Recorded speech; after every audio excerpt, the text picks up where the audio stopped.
guys, welcome back to the channel. Welcome to another episode of SPTV. We're going to do another episode of Marc and Mitch Make a Scientology Film. Let's get Mitch in here. Hey guys. Hey, Hello, Marc. Mitch. Good to see you. How's everything going? Good to see you too. Good, Great. good. Thanks. We're going to refresh do my memory. Which one are we doing tonight? we're doing EM2 E-meter reads. Oh, right. So Great.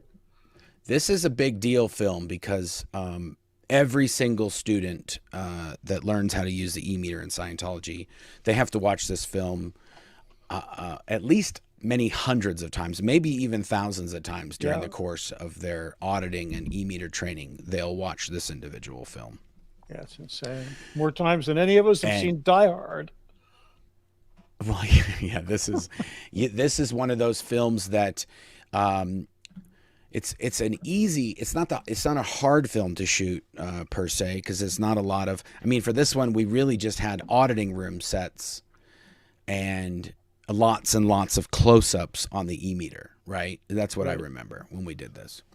Yeah, I mean, it's a tedious, it's a tedious film to shoot. That's how I remember it. Yeah. Because you had pretty much every shot was the same frame. It was just different talent for each read. And then you had the reads, right, which we'll get into.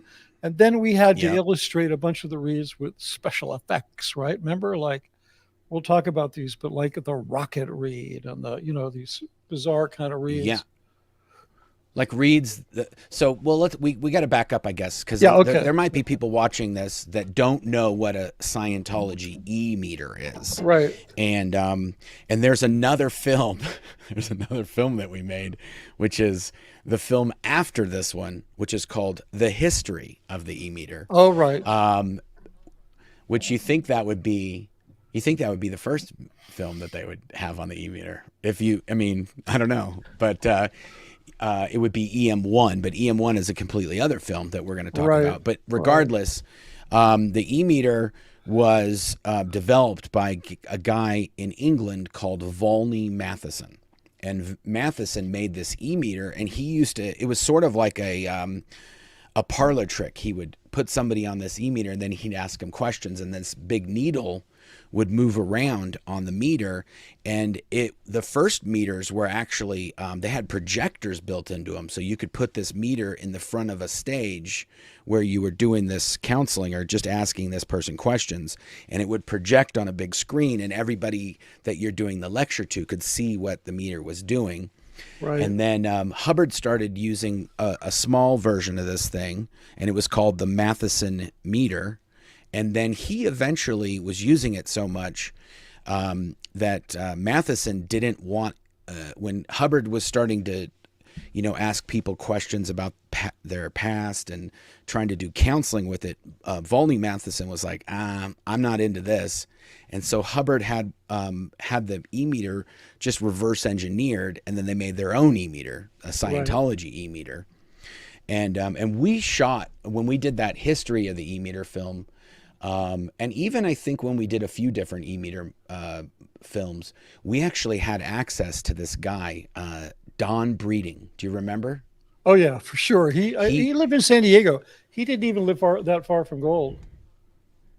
Yeah, and he was one of the people that was originally working on these meters with Hubbard back in the day, when Hubbard was making them himself. Right. He was a crazy Scientology were making them themselves. Yeah, I remember Don Breeding. He was like a crazy inventor. Like he was a very eccentric character. Yeah, he was probably in his 60s or 70s when he was coming to the set and telling us about what we got done and all that good stuff. But to be very simple, the e-meter measures electrical resistance, and when you have these cans, and they're hooked up to the e-meter with a tip ring sleeve, like a guitar jack is what plugs into the e-meter. And then they used to have alligator clips on the other end, and you would just click it to cans, and you put one can in one hand and the other can in the other hand. And what the meter is measuring is a very, very small electrical current that it has a carrier wave traveling through it, and it's just because it's going through one hand and going into the other, it's measuring that the resistance created by your body, and then that demonstrates itself on this needle dial that has just it just has a little, very, very light little movement. That's the actual thing. The dial is called a movement that's in the needle is connected to that.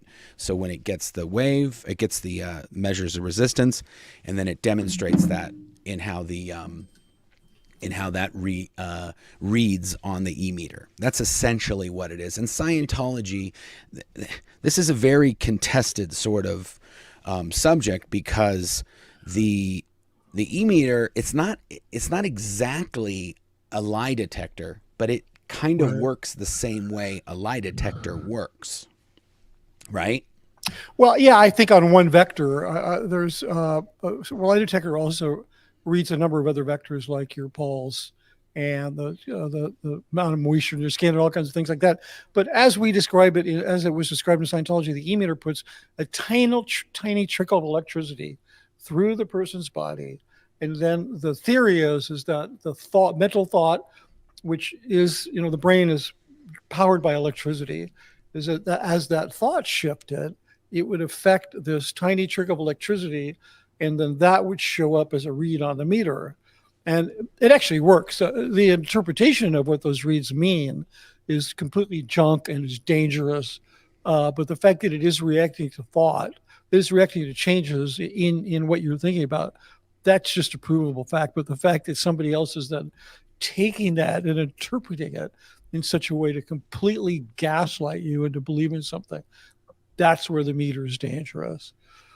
Yeah. I mean, you remember the pinch test, Marc? I mean, the pinch test kind of shows that the meter does something. Yeah. So Scientology does this thing. They'll have a booth somewhere out in the city, in like a walking street or some sort of high traffic area. Well, more like a cheap card table with a the little pop up, one of those tents you get from Walmart that you go camping and you set it up, one of these white fold out tents, and they'll put a table under that with an e-meter, and they'll tell people, would you like a free stress test? And then you sit down, and they say, and they give you these cans, and they hook you up to the e-meter, and they say, okay, we're going to do a test. And you go, okay. And then they pinch you. They tell you, I'm going to pinch you real quick. And then they pinch you on your arm or somewhere on your body. And then the needle goes, and it makes this movement on the dial. The needle goes when they pinch you. And then they say, okay. And then usually a person's like, ow. And you're like, okay, hold on. And then they say, the person doing the test says, okay, I want you to look at the needle. I want you to look at the e-meter. Okay, now recall the pinch. And then when you think about the pinch, the needle does the exact same thing. It goes poof, and it goes over.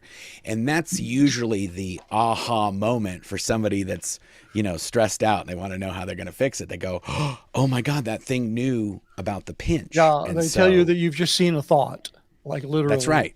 That's right. And that's actually, I think, how they sell it. They go, have you ever seen a thought before? Right. And then they do this whole demonstration. So that's not really a read per se that we would, is that, maybe it would be a long fall or a fall. Well, whatever. It's a valid, what they would call a needle reaction. I mean, all of these reads they're categorized under the term reaction of the needle or meter reaction or something like that. And you have the list there. You want to pull that up? There's a list of e-meter reads. And there we go. Yeah, they are stuck needle, rock slam, tick, null, floating needle, speeded rise, falls. Anyway, you get the idea. I'm not going to read them all, but it's literally been categorized into these specific movements of the needle here. Usually when we're trying to demonstrate this, we use a pen, right? Yes. Anyway, everybody. Yeah. I'm going to take the list out. Yeah, take the list out. You got it. If you want to see the list, you can freeze frame and you can read them all. But these were invented by L. Ron Hubbard, or maybe by somebody else, and then he kind of. You have to be trained to recognize these reads, right? Yeah. So You when have to you're, be trained to recognize them, but also when you're training, remember, Mark, there was always one person or two people in the course room that were supposedly easy to get a read out of. So they were yes. always the pop, like, oh, get him. He'll give you a floating needle, you know. Yeah, there were certain people that had just a higher propensity to produce reads than other people, and some people had that you could never get the meter. There were certain people the meter just didn't really work that great on. Yeah, because So they were sort of electrically dense. I don't know. it's a weird thing that there Yeah. are. I remember for a long time I thought I was one of those people, because whenever I would go and do something on the e-meter, nothing would happen, and I would always end up being like, this sucks, I hate this, and Yeah. I wouldn't want to do it anymore because nothing really, they would just keep asking me things over and over. Right.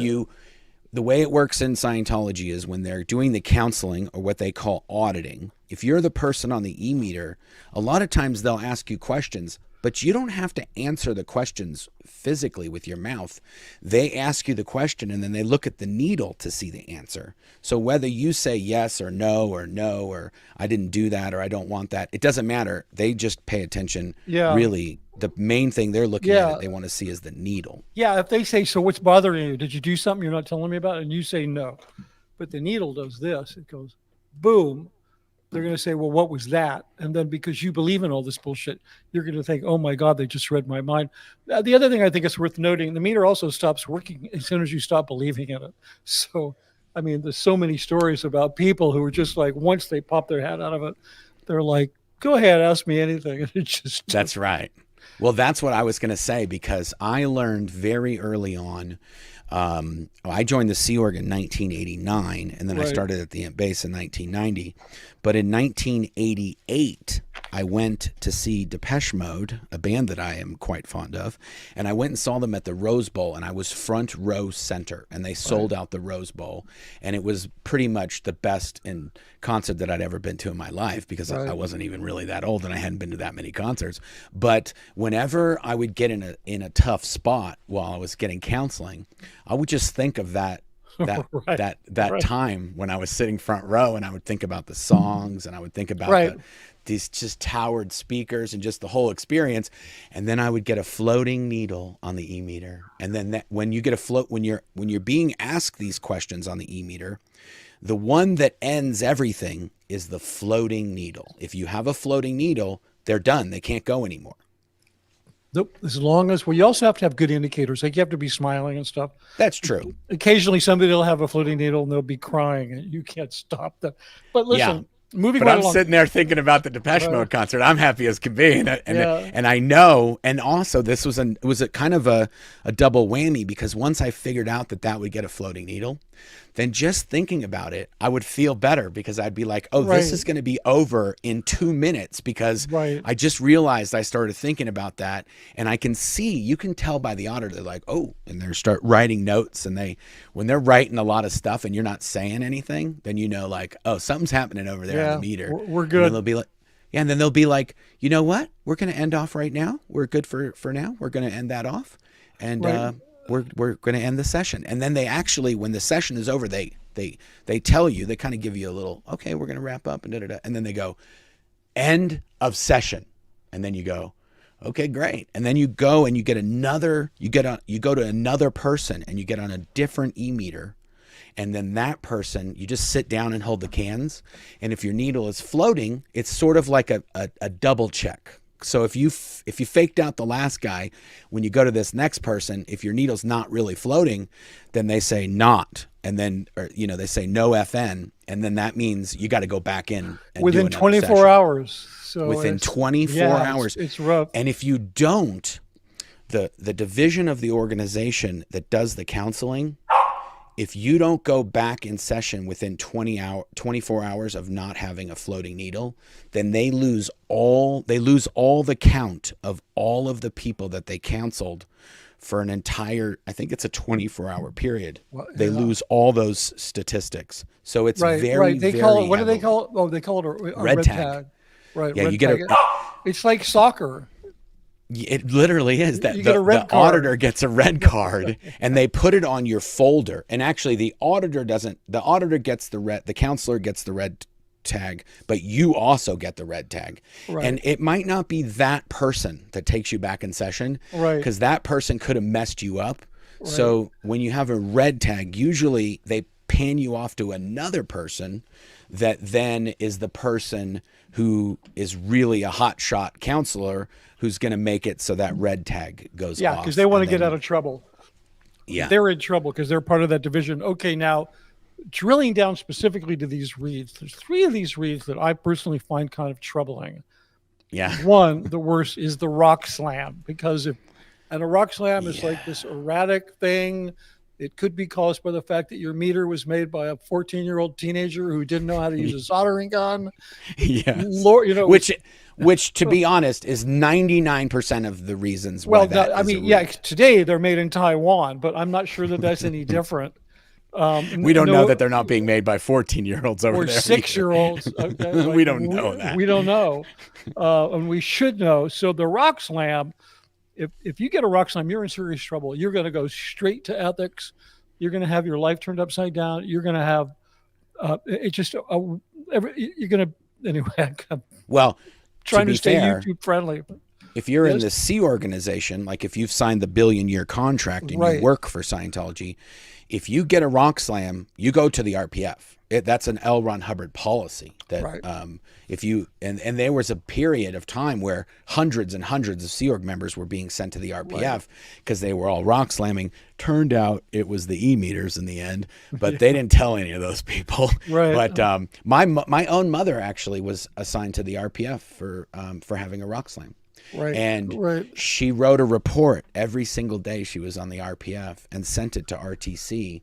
But the person who assigned her to the RPF worked in RTC by the time the reports were, and she was the reports off. So she was getting the reports from my mom, and she was just like shredding them. Right. But she, the kind of the thing that sealed the deal for my mom to have to go on the RPF was that she had a rock slam. And it was in her particular instance, because I worked at Golden Era, I was like, let me see if I can help her out and track this down.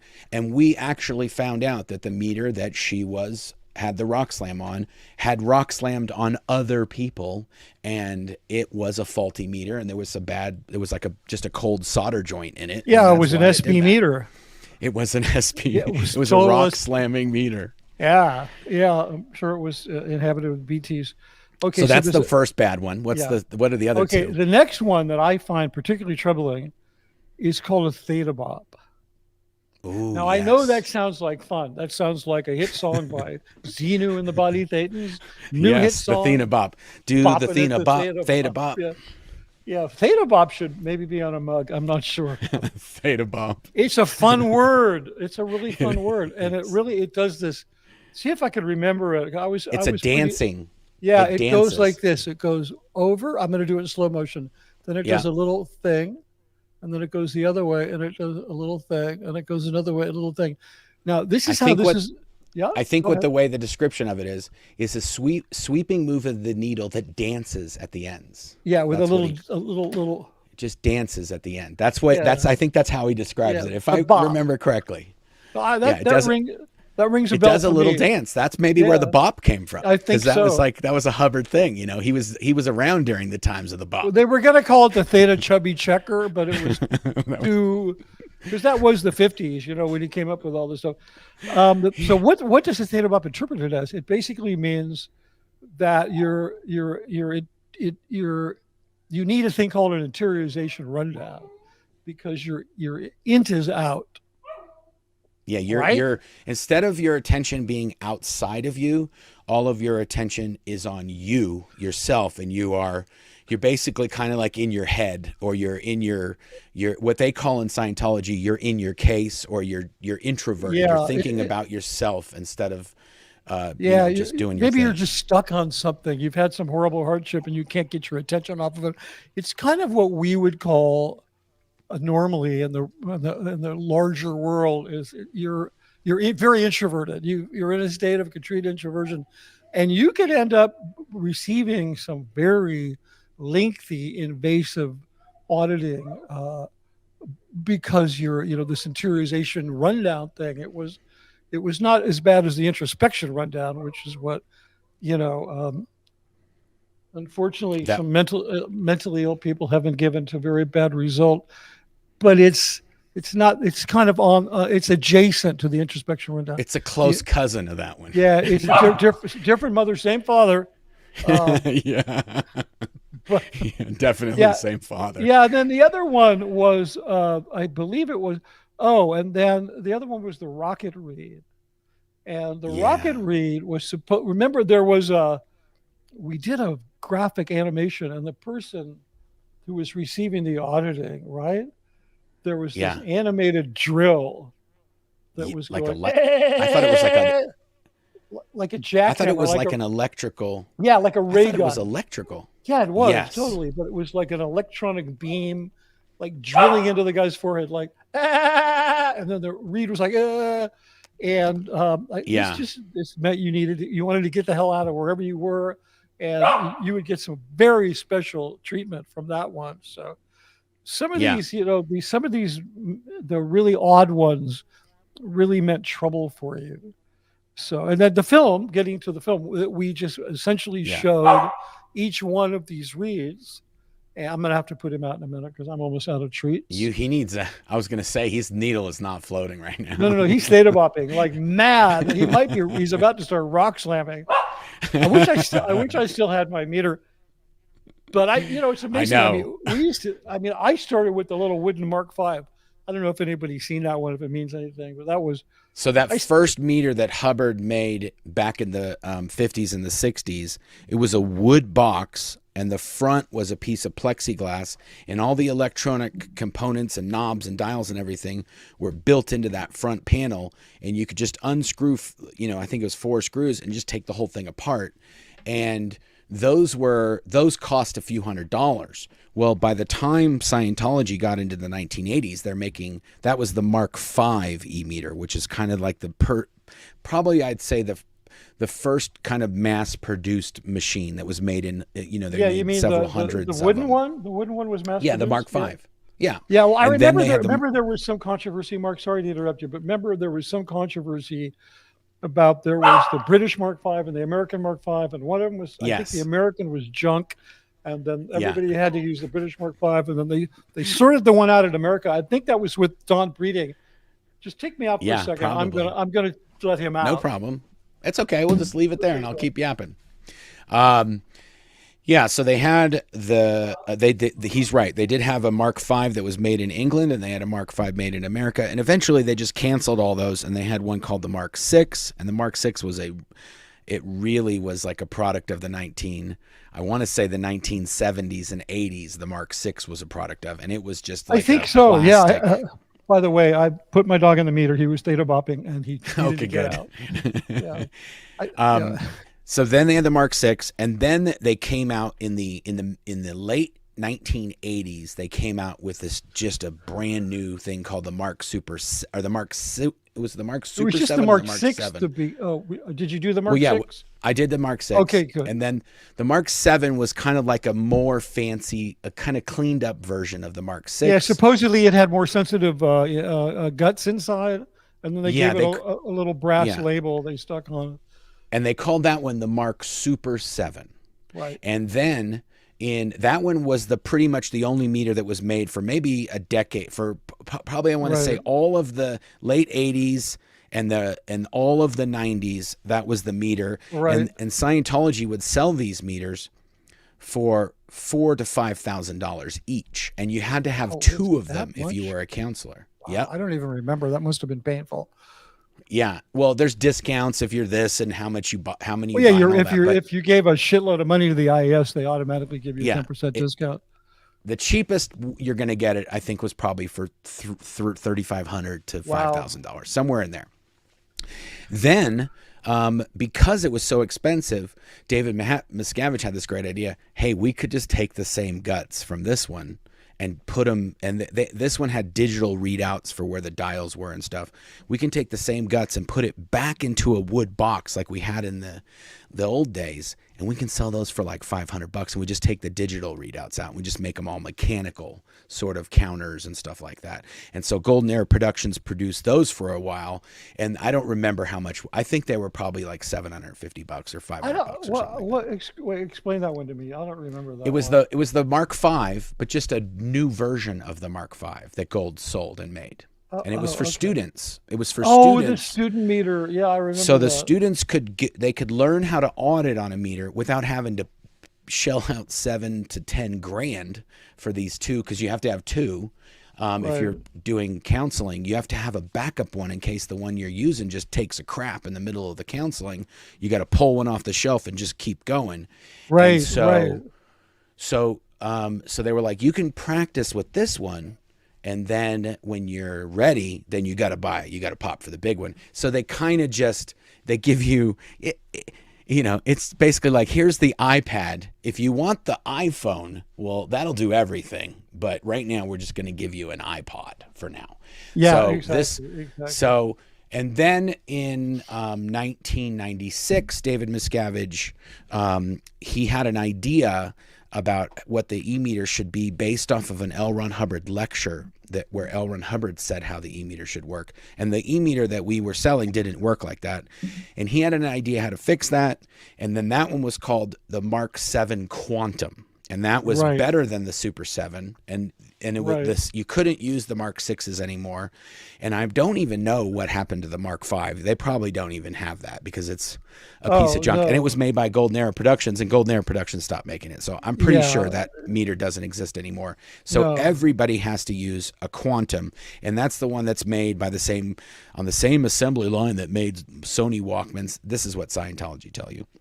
Right. And that meter, for Golden Era Productions to produce that meter, it costs $40, and they still sell it for $5,000.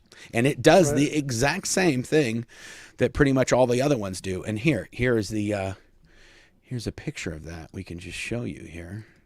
And that is what the Mark 8 Quantum looks like. And you can see that big white area, that oval, that is where the needle is. And you can see on one side of it, that little black line, that's the needle that moves across it. And then there's a bunch of readouts, and there's a little digital display up there in the middle near the top.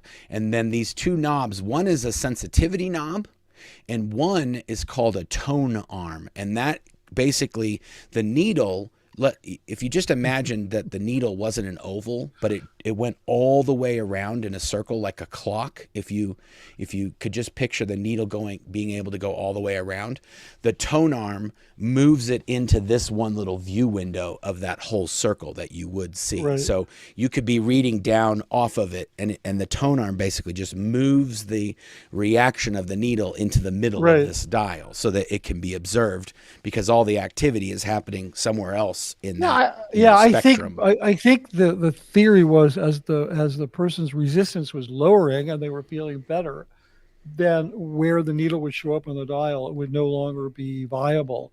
So they then have to adjust the meter to bring the needle back on.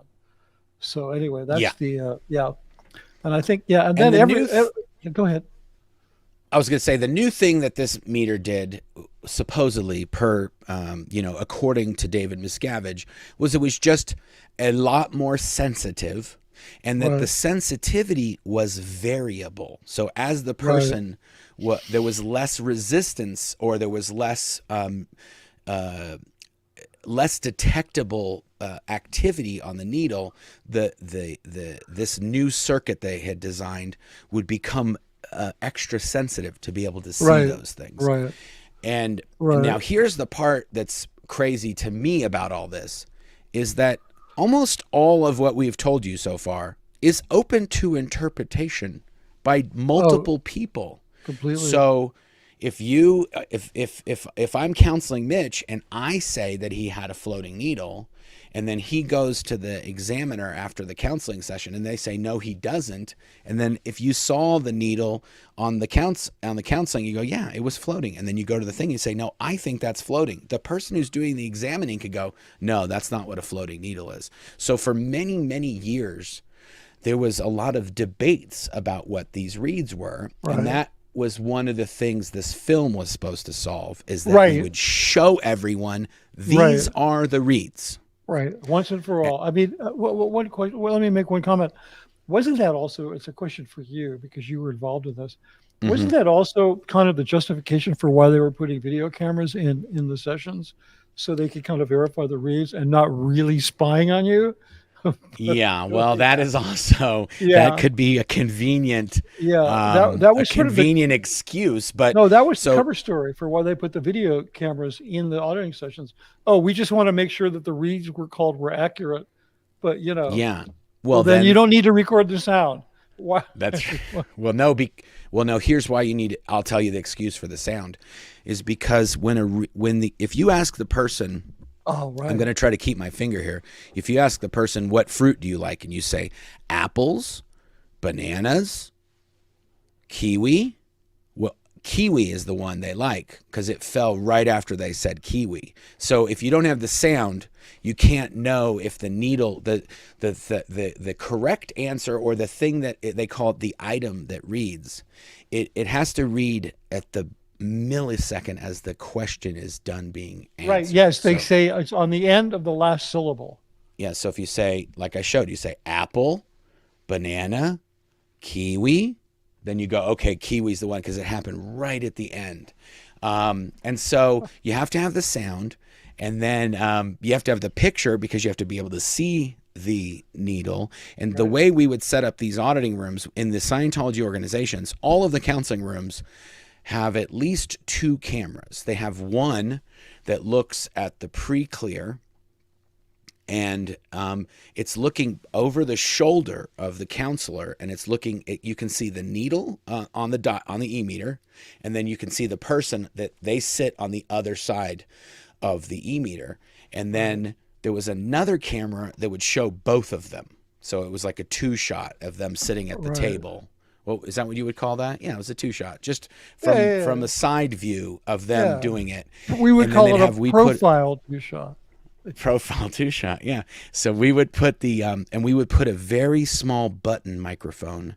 They would literally drill a tiny microscopic hole through the table, like a size of a pen head, like a writing pen or a pencil head, and then we would router out the bottom of the table, and we would slide a little gumdrop microphone right up in there, and you could hear everything in that entire in that counseling session, and the video and the audio would get recorded. And for many, many years, we would put all these analog audio-visual systems in to record the camera feed and the audio feed, and they would all feed to the one office in the building that could watch the sessions live, that you could just push a switcher and you could just go, I want to watch this room, I want to watch this room. You could just tap into anybody. And then there was a system that we developed where you could record any room to video recorders, and in Florida, they had bays and bays of VHS tapes that would just record every single room, no matter what. And then only the viewing station you would switch between them. And then eventually, when I was last there in 2005, the system that we had installed in some of these newer Scientology organizations was all computerized. So we still had the cameras and we still had the audio, but the thing that was added is that you would actually plug these new digital e-meters into the system, and it would record the reads on another track. Yeah, digitally. So it would have the video, it would have the audio, and it would also have a track that would record the reads. And then the person playing back the session could plug in their e-meter, and the e-meter would show the reads that happened in that session. And this is all done under the guise of correcting the counselors. So if they messed up a session, there could be some forensic recording of like a photo replay at the Super Bowl. Yeah, so we could do, that's exactly, instant replay of the session. But now here's where it gets crazy. This is all stored, this new system, the digital system is the one they use now. So in these organizations, all of these counseling sessions with all these e-meters and these people that are paying Scientology to give them counseling, they have digital copies of all of this stuff. And the way they have it now is that David Miscavige can actually watch any session that he wants because it's been recorded. So if he Probably from tells, anywhere in the world. I wouldn't be absolutely, surprised. well, excuse me, it's all digital, so there's no reason Right. why they couldn't Okay. Yeah. just have their each organization um, just copying Right. that to a server somewhere, and so that if he knows that, blah de blah, he told that person they were out ethics and they need to get some security checking or interrogated on the e-meter, it's very plausible that just a few days later he could be like, hey, did that guy Right. get a session? And they could say, yeah, here is a link to it. Right. So that's Right. kind Or of if he's crazy. sitting around drinking with his buddies, he could say, "Oh, hey, Tom Cruise is in session. You want to check it out?" And they could just, Well, he did do that. They weren't drinking, but he would watch Tom Cruise's sessions, and that was after Tom Cruise said he didn't want to be in a room he didn't want to get his counseling in a room with cameras, so he was just moved to a room that had really good undercover cameras. Like right. I remember doing some of these. If there was sensitive ones that people didn't want them, well, that became a smoke alarm cam, Right. or a thermostat cam, Well, or a yeah. clock cam, or a Well, picture cam. For many years, we put these because you installed cameras them. in pictures. Well, it didn't What's that? also. Yeah, you installed them, so you would know. Mark, he's speaking from a voice of authority here. Oh yeah, no, I've installed thousands of these Yeah, cameras. and I was you in put a Denmark for months, and the facility there was called AOSHEU, the right, Advanced Organization St. Hill of Europe, and we right, installed hundreds of rooms with these cameras, and we did that in Los Angeles, we did it in Florida, in any of these big right, if it's what Scientology is called an ideal org, or it's an advanced organization, all of those counseling rooms have cameras and audio recordings being done of all of the sessions right, that were there. right. Yeah, Um, so I remember you installed a lot of them in those the auditor code thing. We talked about that when we remember we talked about the auditor's code, and yes. a lot of them were in there, like Well, in this very it was in a frame, and it was just built in yeah, to the like it picture. You integrated could, into the art, and there was a yeah, little, I mean, once you knew where it was all over. You could not look at it. yeah, yeah. You wouldn't be like, you don't want to go subjective. You don't want to look right in Yeah, the when camera. the auditor leaves the room, you don't want to be like picking your nose because Yeah, that shit's recorded that's forever. true. I mean, not A that they're lot going of to leave the people, room, but yeah, a lot of people would say shit in the session after the person would leave, like, oh, yeah, I'm just going to go grab a reference real quick. Like if you needed to read something yeah, to they the take a person, break, short break. say we're going to take a break, I'm going to go grab that, and then you'd be in there and you'd be like, I hate this bullshit, and Yeah, yeah, this guy's a he's putz, screwed. and then somebody would be like, hey dude, you were being recorded when you said that, and you're Yeah, like, oh, yeah, yeah, no, I knew. I didn't like after I was the one installing the cameras, I just assumed that every single room that any counseling was done in was being recorded oh, just for the absolutely. rest of time. Oh, It's I just started that to is how think it that is. any Scientology space I was in was being recorded. I mean, when I was Yeah, I working don't at know. S&P, I was looking at my office for bugs because I figured that Yeah. shit was everywhere. Just Oh like, yeah. It's not hard either. Like I want to say the technology, even at the time, the cameras that we would use, the circuit board for the camera was smaller than a quarter. oh yeah, And this is in the 1990s. You could get these tiny little pinhole cameras, and you could put them in anything. It did you well, you could put I them mean, in an event. yeah. I mean, think about the fact that there's a 4K camera in here that'll shoot like a ProRes, cell Oh phone. yeah, yeah, So totally. getting a little camera is like nothing. Yeah, And it I mean, literally. it did like Scientology became like East Germany. I mean, the HCO became like the Stasi. They became like the East German police. And they were totally justified to bug everything and record everything, spy on everybody. It really got fucking nuts. But getting back to the film, hey, what about Yeah, the cast? There was a big cast. The only notable person I remember was Jenna Elfman. that's She was right. just transitioning into TV. She just got her first TV series. I think it was a show with Molly Ringwald called Townies. She sort of Yeah, right after we shot the E-meter. I remember she got that film because we had to go to LA. We did some pickups. Remember, we yeah. actually shot some pickups at PAC at the Pacific Area Control, whatever. Um, Command. Command. Thank you. I thought the video game Command and Control. Lebanon Hall, the sort of, remember that? We went in Yeah, there and we sort of, and Jenna came in and she was all flush with success because she was like, oh, I got this series with Molly Ringwald, who now nobody even knows who she is. I mean, not Jenna, but Molly Ringwald. Maybe Jenna yeah. too. So Well, I she don't hasn't. think. I mean, she does a little bit of stuff here and there. The Yeah. thing I remember about Jenna was that she was friends at that time. She wasn't. She was Jenna Butella, I think was Right. her Oh, that's last right. name. Right. And the only reason she was even on my radar is because she was in a Depeche Mode music video called Halo. And Yeah, because I she was a dancer, right? She danced in That's it, right. right? She was a Yeah. dancer. So in the video, she's just dancing around like a circus Right. freak, literally like a circus performer. That's what she's dressed as. And she's just dancing around the whole video. And when somebody told me, oh yeah, that Jenna got that. And I was like, Jenna, that girl that, but she was going out with a guy named Bodie Elfman. Right. And Bodie and you knew each other. Yeah, I knew Bodie from Celebrity Center, and I knew his father because he went to Cal Arts. We went to college together. I knew him a little bit. We weren't homies or anything like that, but I knew him, and I knew his mother, who's a lesbian, who owned a very famous shop on Melrose called LA Works, which the logo of which was featured in Blade Runner. I mean, this goes into a million different vectors. Yes. But yeah, Bodie was. Yeah. Go ahead. Bodie, and we used Bodie in a lot of these films, Bodie Elfman, and then eventually him and Jenna got married. Right. But I think Mitch wanted to, throw Jenna a bone and put her in a film here and there. And so it wasn't even a bone. I mean, she was decent. She was very nice. She was an actress. She looked good. I thought she had a very unique look. She was tall, thin. She was a dancer. I thought she looked like really nobody else. Right. Yeah. So Mitch kept submitting her on talent submissions. You would say, we need somebody for girl in hallway or, whatever the part is.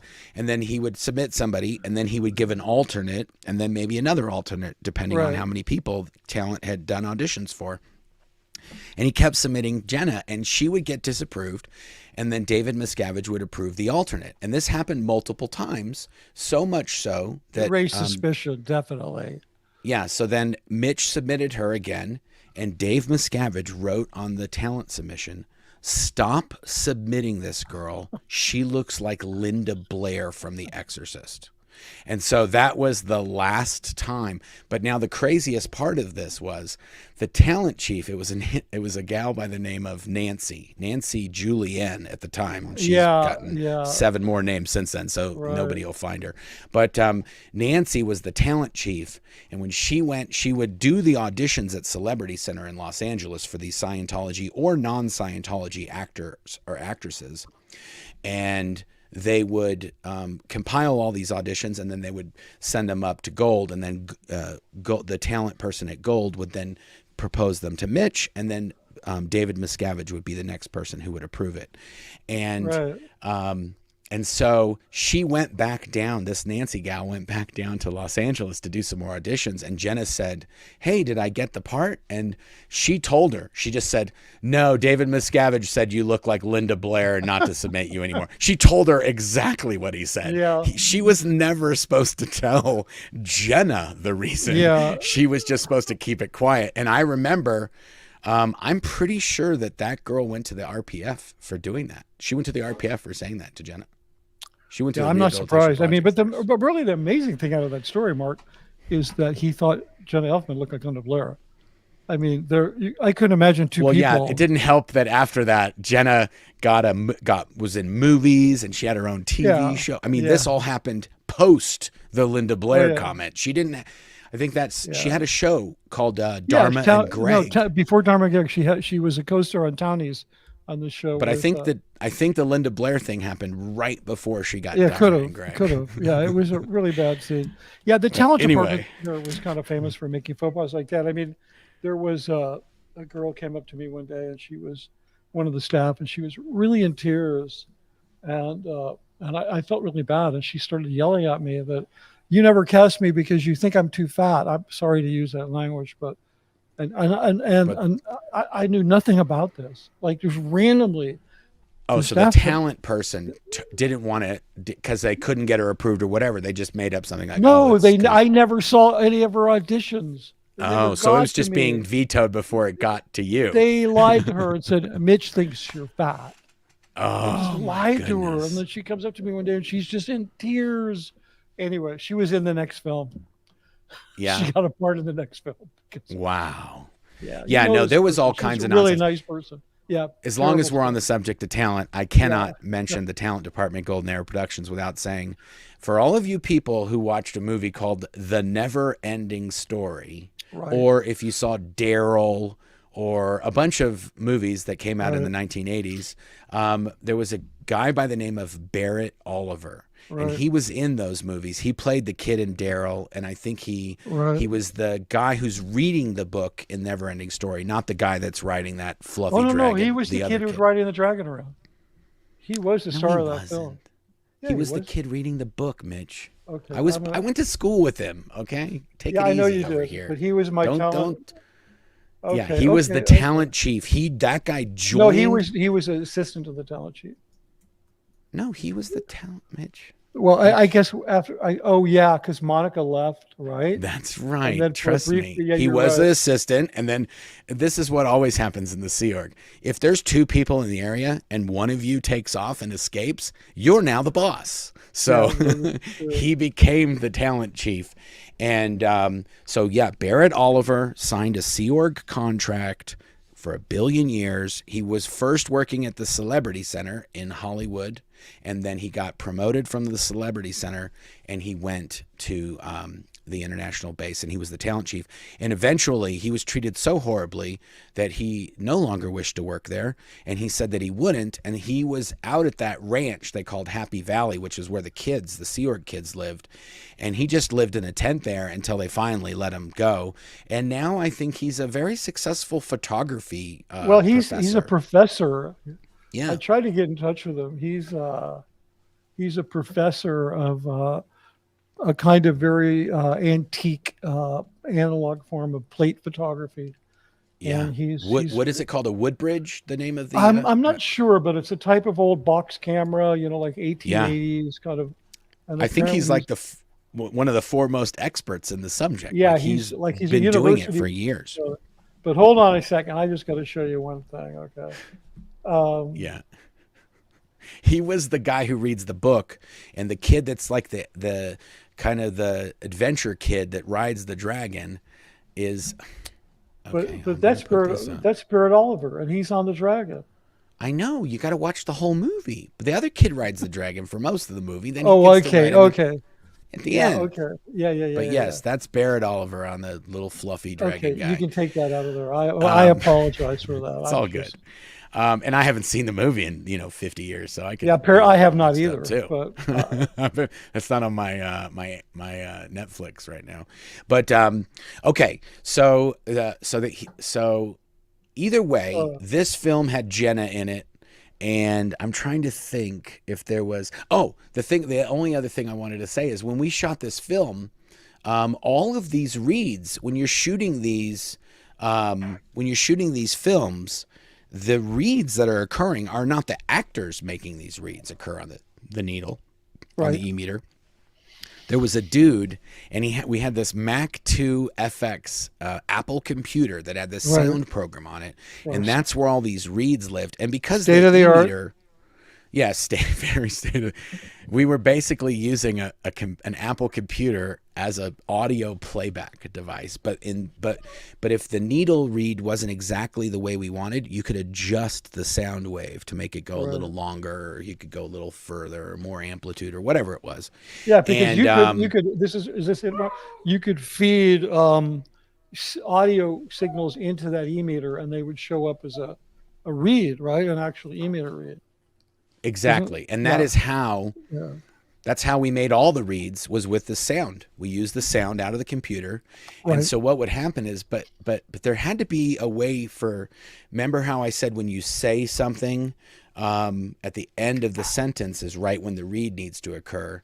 And so but these reads couldn't just come right in. They had to have a little bit of a pre-roll on them. So sometimes when the actor would say something, or right when he would talk, he would, this guy Mike, his name was Mike Eves, he was this Australian dude, and he was underneath the table with his computer, and the actor would like give him a nudge with his foot or kick him or something, and then that would give him the cue to start the read, and then the timing was all worked out, so then the person would say banana, and then right at the end of that it would go. So you'd have to figure out all this, but if you would take a picture of this, it was the craziest thing, because he's sitting in between these two people under the table, so he's essentially just got two crotches in front of him and a computer, and they're kicking him down there, and I think I can't remember which film it was. I think it was for this E-meter reads film.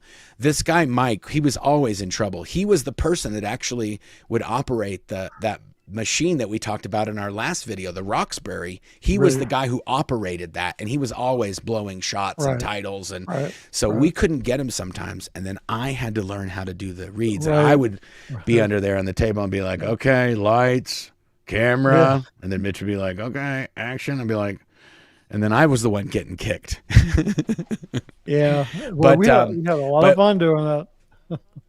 Well, yeah, the other thing that was good about when we did these reads, when we shot E-meter reads, is because there was special effects involved, per the statistic system that L. Ron Hubbard worked out. If you had a shot that had SFX involved, then it was double. So we would get an extra point per shot because it had SFX in it. It was only an SFX shot because it was being done by the SFX department. There was nothing about it that was a special effect.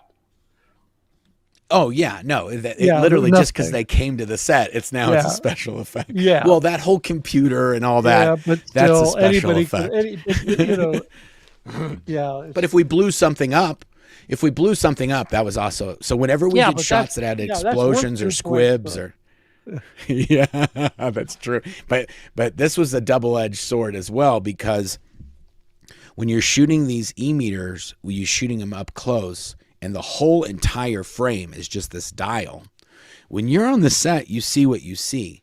Right. In the camera and inside the optics, there could be just one little dust mote that just catches a little bit of light, and it's on a giant screen when these things are being viewed. It's the size of a headlight, this little piece of dust. So we'd crank out 100 shots in a day, and we'd be like, we're at 200 shots because they're double, and then they'd all be rejected because of this one little dust mote on the needle dial. And so then if a shot is blown, it's minus double. So now you have minus 200 shots on your stat. We would get penalized for a shot that was blown. It wasn't that you just didn't get to count it. It was like, oh no, not only do you get to count it, you now have to do more shots to make up for the shot that you blew. Right.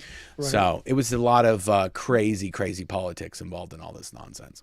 Yeah, I mean, I think one of the most telling things about that was eventually we used this training device called the Reeds recorder, which was part of the golden age of tech original release on how to train auditors, which you remember because we did all these videos, right? And we did one. Yes. This is really insane. So when the Reeds recorder, it was basically a board like a control surface that had a bunch of buttons on it. It had buttons for every type of needle phenomena, meter phenomena, and Miscavige had come up with all these drills, and it was going to make anybody at any church anywhere capable of being trained like they were at Flag, right?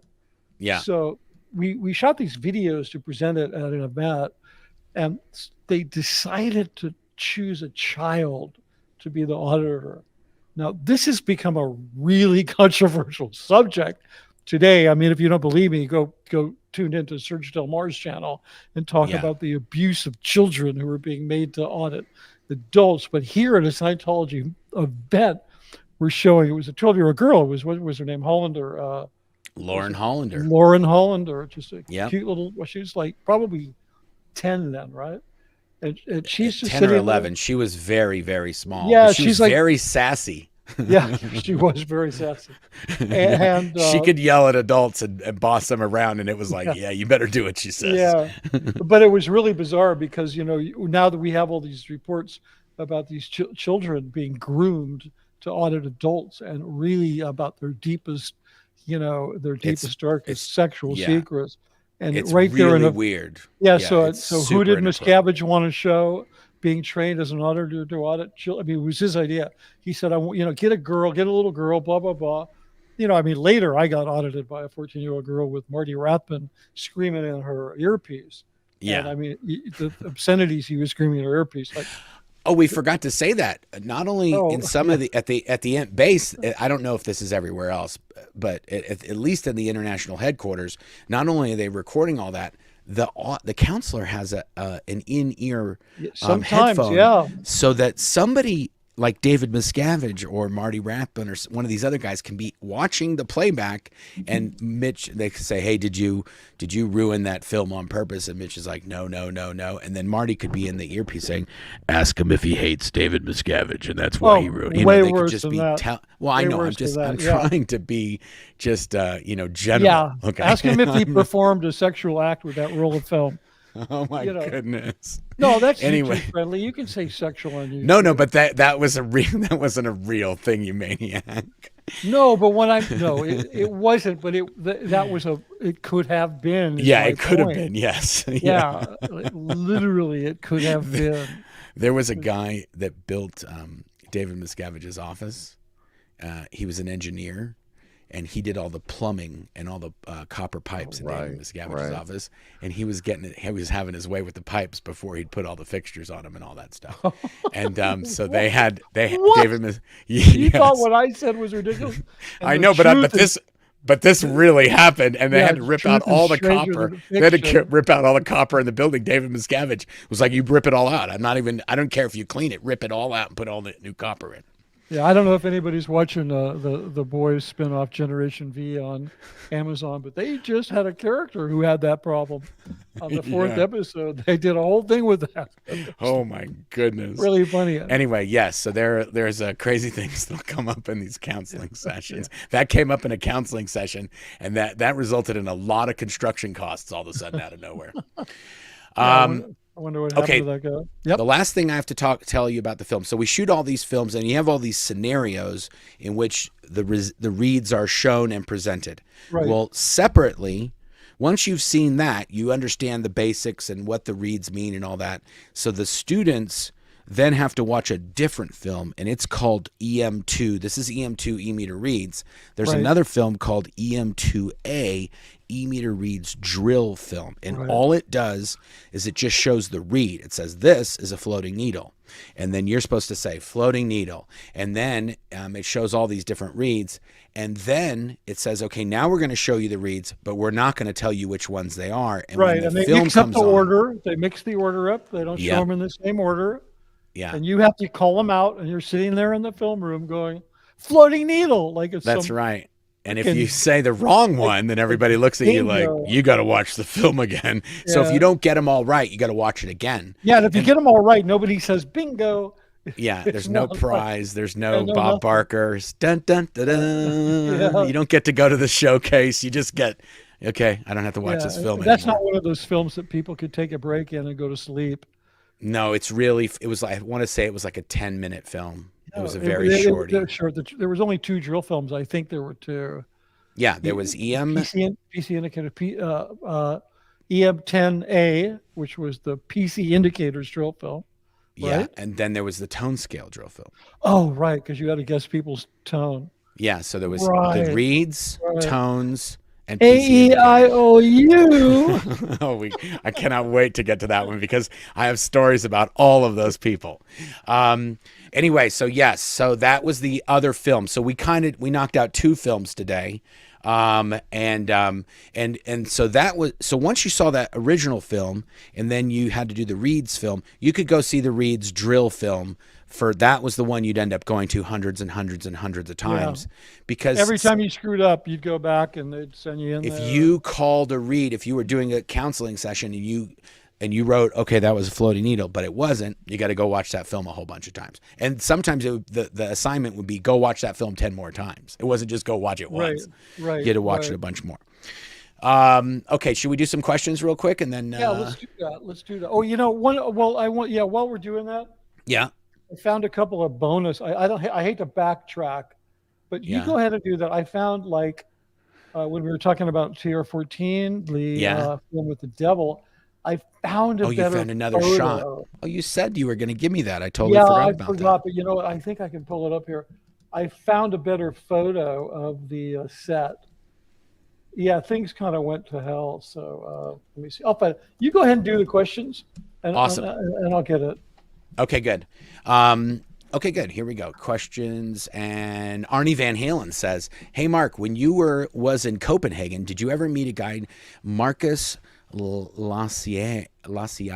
I don't remember a guy named Marcus. I remember a guy named Michael Garby, who was like a really hot shot technician that was there. He was actually, I think he might have been the smartest person I met in all of Scientology in Denmark. And then a lot of others. What's that? I was going to say, hey, Arnie, that's a pretty sweet super chat.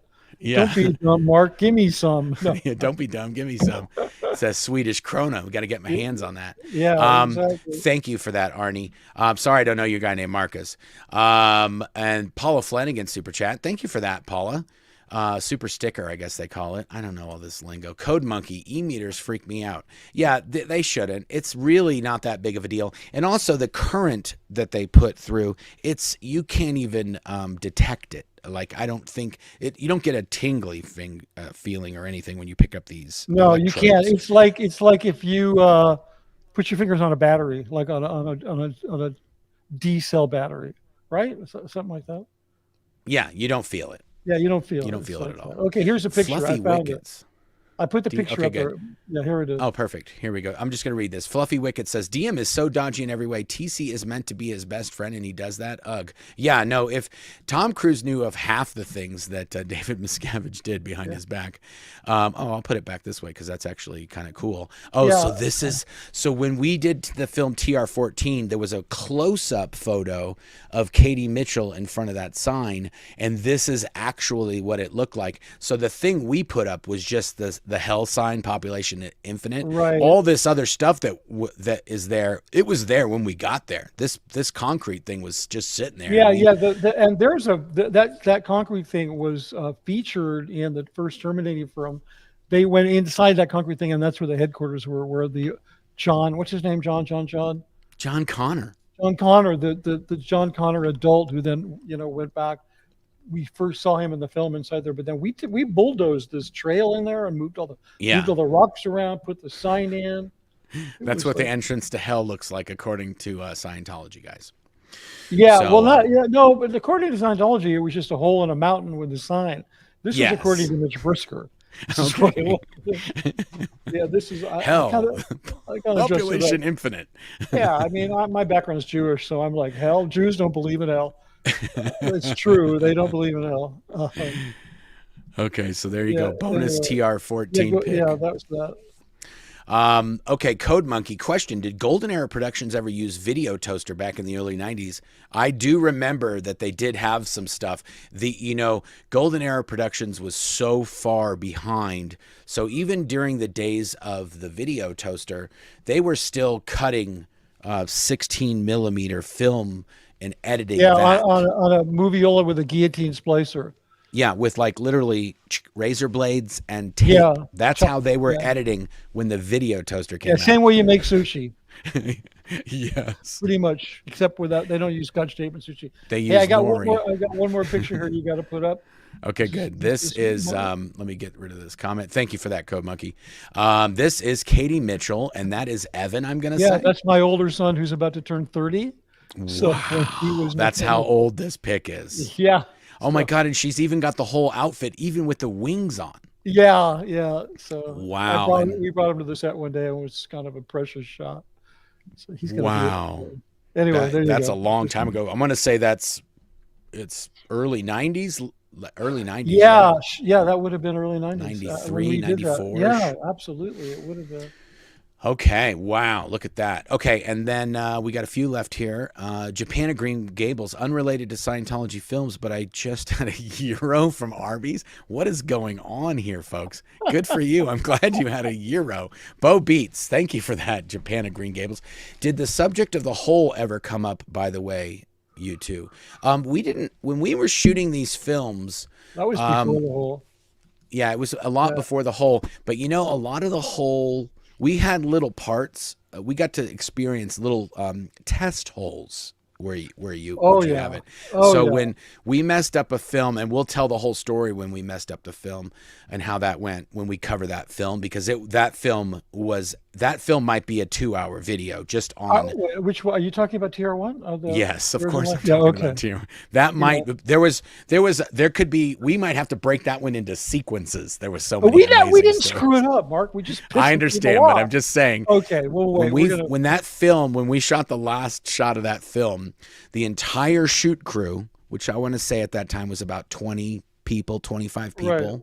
We went and lived in tents in the dirt for 6 months after that film. And this story, if anybody out there recognizes the story, you may have read this in any number of accountings from former Scientologists, former Sierra members, former Goldbergs. I think it might have even been in Mike's book. It's in my book too. Okay, that's where I read it. It's just that I read your book. I didn't read your book. I listened to it. Either way, which was great because I know your voice so well. It was really good. Yeah, it was in there, and I guess I talked to people about it. It's a pretty famous story. And Miscavige used to have the sprinklers turned on. Yeah, when we would sleep, before we got to the dirt tents, we were just sleeping out in the grass at night. Right. And we had these old army tents. They were like, I think MASH 477th used these tents. They were mildewy, really old canvas army tents that had wood stakes, and we had to set them all up. And then we get them set up like around 1 o'clock in the morning. And then at 2 in the morning, conveniently, all the sprinklers would go off in this area. Yeah. And the tents didn't have bottoms. So we were just sleeping on trash bags in the grass with the trash bags as blankets. And then the sprinklers would I'm just going to stop you, Marcus. We're going to do a whole... It was epic in terms of bad, but I'm going to stop you because we're saving that. Okay. Yeah, it was. Either way, that was a version of the whole that didn't pan out. Even though it was very successful to reprogram us. Right, but there were little holes along the way. Before the big hole happened. Thanks for that. M-Tone PA. Thank you for the super sticker, M-Tone. You feel free to ask a question next time. Ideal Borg, a.k.a. CO Bilf. The JWs also place an emphasis on video content, often high production value. Have you ever compared notes with an ex-witness who worked for Watchtower? No, I haven't, but I did know that when I was doing the audio-visual systems, Mitch has kind of touched on this in later years when he went and did some stuff. But in the early 2000s, when I was designing the audio-visual systems for all of Scientology organizations worldwide, David Miscavige directed me to do what the Mormons do. He loved their tech, and he loved their facilities, and he loved whatever they were doing with their audio-visual aspect of that. Big time. That's the only, and that was when I still worked there for Scientology. So he didn't care about what the Mormons were doing. He just liked that the AV aspect of what they were doing. Yeah, that's what we should. Well, not just that, but I just have to add, if anybody wants to hear more about this, I did an episode with Salik Sansol on Cults to Consciousness. I did an entire interview with her about how David Miscavige is influenced by the way that the Mormon Church is organized, not just AV, but you know, he's done to Scientology. He's like, okay, the Mormon Church 100% exists on tithing and donations. Yes. And he's turned the Church of Scientology into that. And he was very influenced by them. But when we were setting up Scientology Media Productions, here, I'll show this to you real quick. This will where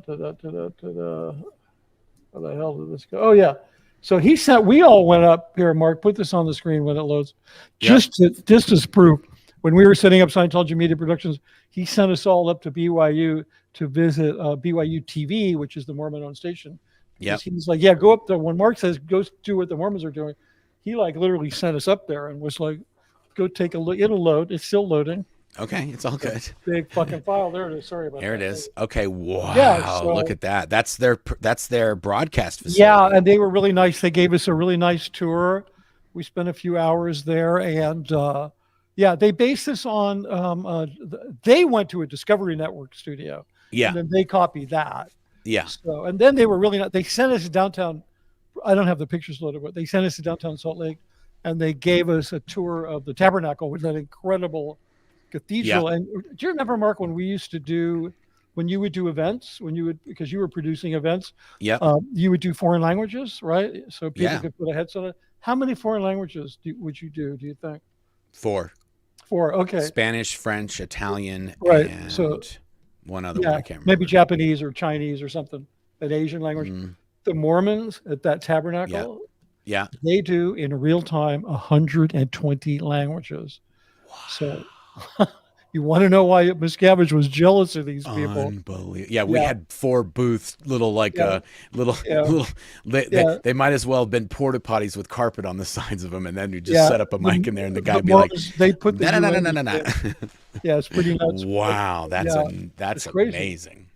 Yeah, so he Mormoned the shit out of Scientology. Yeah. Oh, yeah. No, because I think at a certain point he's like, why are we doing all this work to charge people for courses and selling them stuff? Why don't we just take the money? Yeah. Like, just take the money. Yeah, because who do you think pays for all those Mormon cathedrals that open up? Yeah, the Mormons do. Yeah, there's more to it. I mean, all Mormons are like on their version of the organizing board. They call it a stake. Yeah. And they have a bishop, and then what he did was he started these OT committees, and then their OT chairman, they are literally Scientology bishops. They're the bishops in Scientology. It's That's crazy exactly right. parallel. Yeah, it is really, crazy. I never thought about it like that. Like that he was like, well, because see, I wasn't in the Sea Org, and so that allowed me to have a very special perspective. Yeah, okay, not everybody agrees that with you that. have unique qualified for, and a unique credibility to be able to address the aspect of those things. Yeah, because I would see them and I go, now wait a minute, So, or if you're a Sea Org member, you're too worried about, it's a lot of stress being a Sea Org. Oh yeah, you're not worried. You're just worried about keeping your ass out of the fire today, right now. Yeah, right now. Yeah, exactly. That's what you're worried about. Yeah, you just don't want to go into session in Theta Bop or Rock Slam. Yeah. Oh Rocket my goodness. Any of that crazy stuff. So there you go. Awesome, guys. Thank you for tuning in. Let me put up. Let me see if I've got all these goodies here. I can at least put those up. We really didn't do anything with that yet. Check out Mitch's channel at Scientology: The Big Lie. Thanks, Marc. And then if you're watching on my channel, go over to Mitch's channel and subscribe. And watch it again. No. Yeah, watch it all over again. And if you're on his channel, hey, throw me a like and a subscribe as well. 86% of the people that watch the Blown for Good channel are not subscribed. I get a lot of views, but not from subscribers. I'm not sure exactly how all that works. Okay, you're doing the video with me, so just so you know, I mostly watch Claire. Okay. Yes, I believe it. That's why she's here. Yeah. Someone's got to be halfway decent to look at in these videos. Well, no, it's not that. She's just easy to listen to. She is. She is.